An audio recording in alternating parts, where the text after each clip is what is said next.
सबको राम राम। पुराणों में एक कथा आती है पुराणों में कि एक जुआरी को शराब पीने से लेकर नशा करने तक अनेकों ऐब उसके भीतर थे। एक दिन वह नशे में धुत था। उसी अवस्था में उसने कुछ फूल खरीदे। सोचा कि गांव की नर्तकी को भेंट करूंगा। नशे की अवस्था में लड़खड़ाता जा रहा था कि एक पत्थर से टकराकर गिर पड़ा। ठोकर लगी, गिर गया पत्थर से और फिर बेहोश हो गया। जब होश आया तो मन में ग्लानि से भर उठा। सोचने लगा कि मैं भी क्या कुकृत्य करने जा रहा था। ग्लानि व्यथा के भाव के साथ उसने वो पुष्प उठा लिए और निकट स्थित भगवान के एक मंदिर में ले जाकर प्रभु के सामने अर्पित कर दिए। जब उसका शरीर छूटा तो चित्रगुप्त उसके कर्मों का हिसाब करने बैठे। उन्होंने उससे कहा, तुमने जीवन भर पाप किए हैं, उसके बदले सैकड़ों वर्ष की नरक की यातना तुम्हारे हिस्से आती है।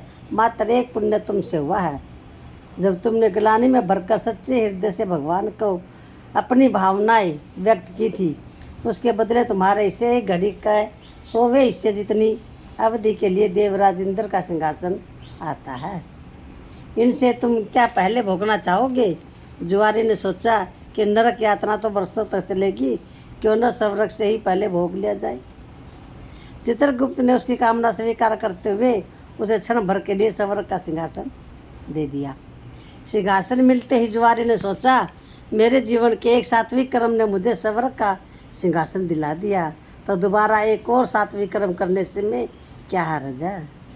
ऐसा विचार आते ही उसने हाथ में जल लेते हुए संकल्प किया कि स्वर्ग की सारी संपदा महापुरुषों, ऋषियों, मुनियों, सद्व्यक्तित्वों में वितरित कर दी जाए।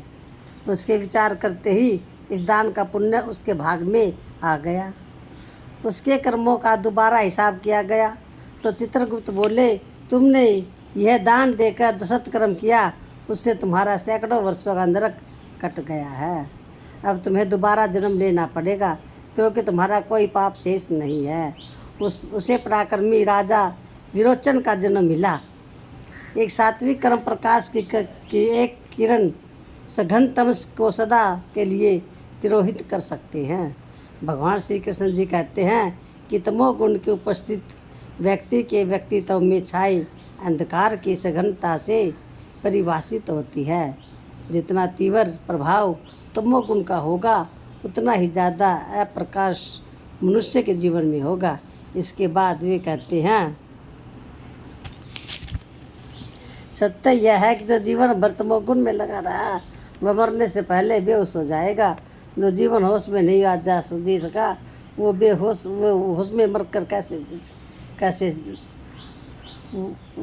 में मर कैसे सकता है। मात्र सतोगुण प्रधान व्यक्ति ही होशपूर्वक मृत्यु का आलिंगन कर सकते हैं। जिनके जीवन में तमोगुण की प्रचुरता रही हो, उनके भीतर का ज्ञान जड़ता इतनी गहरी होती है कि वो मरते भी बेहोशी में हैं। उसी प्रकार जो गुण से भरा जिनका जीवन है, वह व्यक्ति मरते समय भी जीवन के विषय में, लालसाओं के विषय में, कामनाओं के विषय में सोचता रहता है। उसका मन इसी ओर विचरता रहता है कि क्या और करना था, कितने काम शेष रह गए।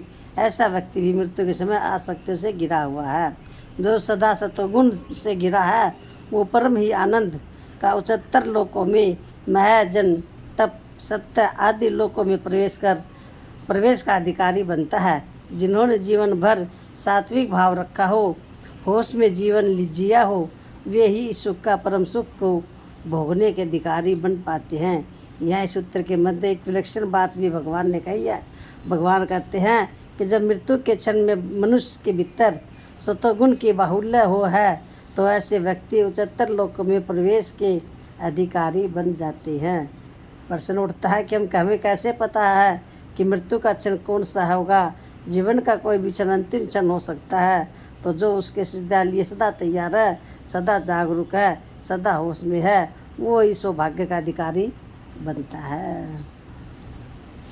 फिर एक और कथा ऐसी में एक कथा आती है कि एक बार एक ऋषि ने भगवान श्री कृष्ण से प्रश्न किया कि उनकी दृष्टि में उत्तम योगी कौन है। भगवान ने उत्तर दिया, मेरी दृष्टि में जनक श्रेष्ठतम योगी है। ऋषि को आश्चर्य हुआ कि एक राजा कैसे योगी हो सकते हैं। उन्होंने अपने एक शिष्य को राजा जनक से मिलने भेजा।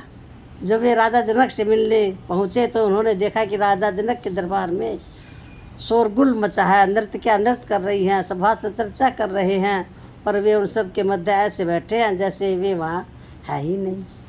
आख्यानों में उनके लिए शब्द प्रत्युक्त हुआ, कमल पत्रवत, जैसे कमल का पत्ता पानी के मध्य रहते हुए भी नहीं भीगता, वैसे ही वे भी सभी संसारिक कार्यों के मध्य विधेय रहते थे।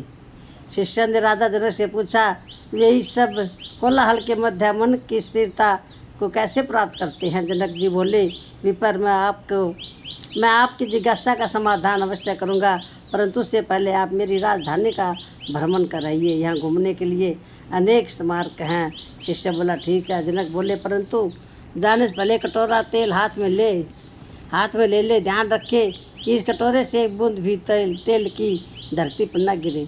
ऐसा हुआ तो आपके पीछे चल रहा सैनिक आपकी गर्दन तलवार से काट देगा। भय की लहर शिष्य के मन में व्याप गई। घंटों के बाद वे राजा के पास लौटे। जनक बोले, विपर मेरी राजधानी में क्या क्या देखा? ऋषि के शिष्य ने उत्तर दिया, हे राजन, क्या देखता? मेरी दृष्टि तो पूरे समय कटोरे पर थी, कुछ न देख सका।